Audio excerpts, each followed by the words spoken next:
Hello there, my name is Valerie White Williams and I'm a voice teacher and a vocal coach for Vocal Splendor Studios. Today I'm doing another reaction video and this time I'm excited to react to the Filipino quartet of women, Fourth Impact, performing Bridge Over Troubled Water with a live orchestra. Yes, but before I get into it, make sure you subscribe and click on the bell so you get notified of all of my uploads. All right, so let's have a listen. When you're weary, feeling small, when tears are in your eyes, I will dry them all. I'm on your side.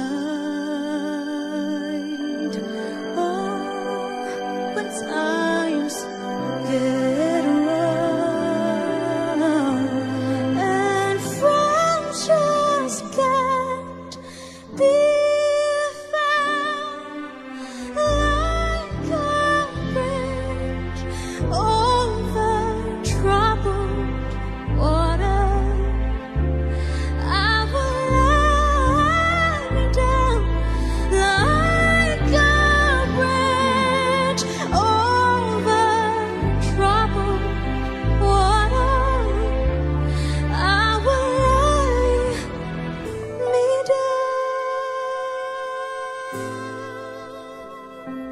down. There's some sweet singing going on there. So gorgeous. They are such skilled singer. And I know that this is the So-hyang arrangement. I think I've done several of her performances. And so I was excited to hear this with this quartet. And the orchestra just brings it all together. And so when you sing with the orchestra, you know it's the big deal. There's no do-overs. And it's just, the song is so beautiful and heartfelt.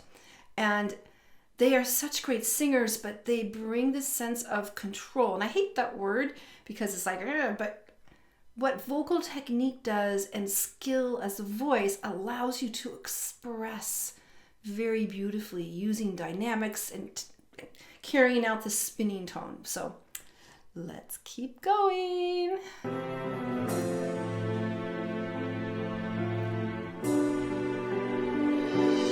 When you're down and out, when you're on the street, when evening falls so hard, I will comfort you. I'll take your part. Ooh, when darkness comes and pain is all around, like a bridge over troubled water, I will lay me down like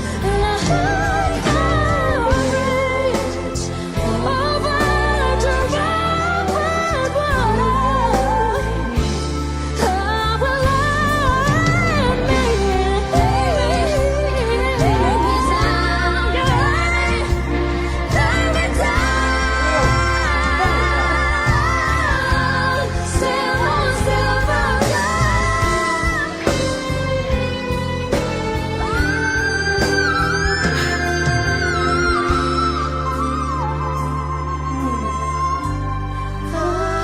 Okay, this song almost makes me cry.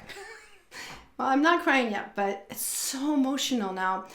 And I've heard So-hyang do this version, kind of brings a gospel aspect to it.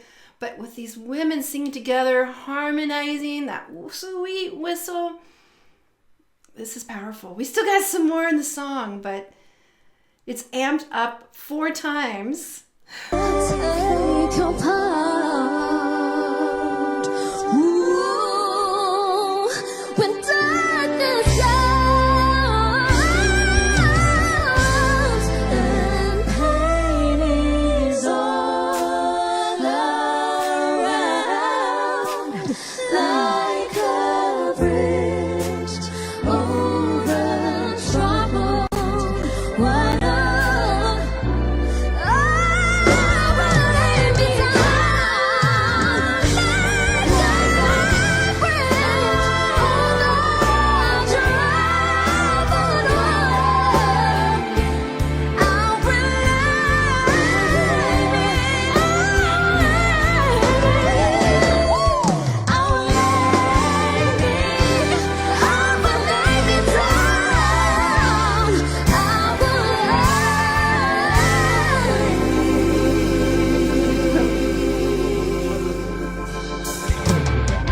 right, that was something else. I've been waiting to do that. Whew. It amps you up for sure. And again, So-hyang was a Korean singer that has a huge following in Korea. She did a lot of pop music, but then she wanted to go into more Christian music. And I haven't reacted to her for a while. I probably should find some of her songs. She was really one of the greatest singers, but she just didn't want the fame. She wanted to actually do more ministry work, which is great. But this is one of her arrangements. She was also an arranger, because normally this song was, of course, began by Simon and Garfunkel. Beautiful song, such beautiful lyrics. And the original was more peaceful, like it's beautiful rivers and peace. But when So-hyang arranged it, she did a little bit of more of a gospel approach. I think that was her tradition. You know, who knew that there was a lot of gospel traditions in Korea in the churches, but I guess it's a thing. And so she brought a bit more of this power and strength into it. And so then these girls arranged this one. I don't know if I think they make their own arrangements. They really have powerful voices, really bright. They sound really great together. They're really good belters. And we talk about belting as the, that tone quality is used a lot in gospel and also in some rock and definitely some R&B. And it's just, it has this kind of praise aspect to it. And, they're with an orchestra. And I know something about an orchestra, people feel like you kind of have to, I don't know, it feels really formal. It feels really formal when you have an orchestra, but it's just that backing. And so they did a really great arrangement. Every girl got a little chance to solo or have a little pocket of singing. They did a very much great They also, had sweet harmonies together. We had that whistle tone. We had different textures in the voice.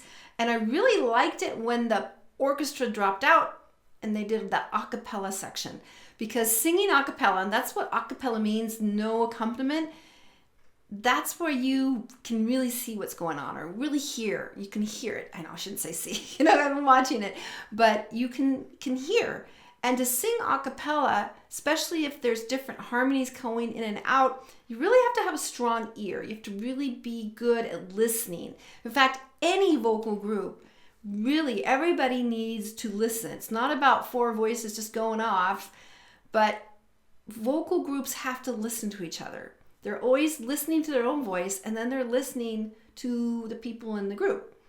So we stay in balance, and they, kind of almost like tune into each other. Now, they were like really spaced on the stage. It's going to look good on camera. But, and then they had mics and kind of, it wasn't an acoustic as far as, it's a big orchestra. So they were mic'd up. And they probably had, I didn't notice, but they may have had some in-ear monitors or on the ground monitors. I mean, I grew up singing before the in-ear monitors were a thing, so I've never used them. But that's another thing. When you're in a vocal group, you really need to listen to each other so no one is overpowering. And it does require a sensitive sound engineer to make sure all the voices are at the same level. And then they have to listen to the levels themselves. So vocal groups tend to be a little bit harder than just as a soloist. Just saying that. I've been in a lot of vocal groups, and it's easier to be a soloist, just say it, because it's just about you. But when you are in a vocal group, and the vocal group has arrangements traditionally, and sometimes, harmonies go in and out, and, and again, in some groups, this person's going to solo, and this group's going to solo, and they're going to support each other. There's a lot of listening. It's a lot of listening. They really, really have to tune in. And that's the beauty of vocal groups, that, there's magic there.